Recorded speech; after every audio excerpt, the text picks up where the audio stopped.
అదే చంద్రబాబు చుట్టూ ధనవంతులు, పెద్ద పెద్ద పారిశ్రామికవేత్తలు, కోటీశ్వర్లు, కాంట్రాక్టర్లు చుట్టూ ఉంటారు. జగన్ గారు నిత్యం మీరు బాగుండాలని, రాష్ట్రంలో మంచి పేరు తీసుకురావాలని చెప్పి తపన పడుతూ ఉంటారు. చంద్రబాబుకు జగన్మోహన్ రెడ్డి గారికి తేడా ఏంటంటే, జగన్మోహన్ రెడ్డి గారు ప్రజలను నమ్ముకుని, పేదలను నమ్ముకుని అనేక సంక్షేమ పథకాలకు శ్రీకారం చుడితే, చంద్రబాబు చేసిన మోసాలు కూడా ఒకసారి మీకు చెప్తాను. గతంలో రైతుల రుణమాఫీ చేస్తానని చెప్పి చేయలేదు. బంగారు రుణాల మాఫీలో మోసం చేశాడు. డ్వాక్రా రుణాల మాఫీలో మోసం చేసిన విషయం మీ అందరికీ తెలుసు. ఆడపిల్ల పుడితే మహాలక్ష్మి పేరుతో మోసం, నిరుద్యోగ భృతి 2000 ఇస్తానని చెప్పి మోసం.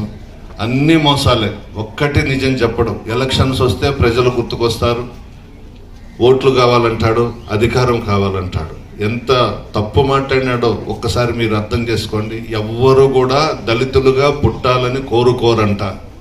ఎవ్వరు ఇంత దరిద్రంగా మాట్లాడిన రాజకీయ నాయకుడు ఎవ్వరు కూడా ఉండడు. అంత దళితులను కించపరిచే విధంగా మాట్లాడి ఈరోజు మళ్ళా చలపతి గారు చెప్పిన విధంగా మీ ఓట్ల కోసం ప్రతి జిల్లాలో, ప్రతి నియోజకవర్గంలో తిరుగుతున్నాడు. గమనించండి, జగన్మోహన్ రెడ్డి గారు మిమ్మల్ని నమ్ముకున్నారు. మీ ఆశీర్వాదం జగన్మోహన్ రెడ్డి గారికి ఉండాలి. ఇక మన కోవూరు నియోజకవర్గం, కోవూరులో నేను, మా తండ్రి నల్లపురెడ్డి శ్రీనివాసులు రెడ్డి గారు 11 సార్లు పోటీ చేస్తే 9 సార్లు మీరు మా కుటుంబాన్ని గెలిపించారు. ఈ నియోజకవర్గంలో మొట్టమొదటి నుండి తెలుగుదేశం పార్టీని నమ్ముకుని ప్రతిపక్షంలో ఉండి పోరాటాలు చేసినటువంటి వాళ్ళని పక్కన పెట్టి ఒక నడమంత్రపు సిరిని, ఒక రాజమాతను తీసుకొచ్చి తెలుగుదేశం పార్టీ అభ్యర్థిగా కోవూరులో పెట్టారు. పెద్ద కోటీశ్వరుడు, చాలా పెద్ద కోటీశ్వరుడు. జగన్మోహన్ రెడ్డి గారిని అడ్డం పెట్టుకుని డబ్బు సంపాదించారు. ఈమె మధ్యలో నడమంత్రపు సిరి అయింది.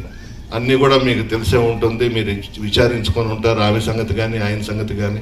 మా నమ్మకం నువ్వే జగన్, మా నమ్మకం నువ్వే జగన్, మా నమ్మకం నువ్వే జగన్.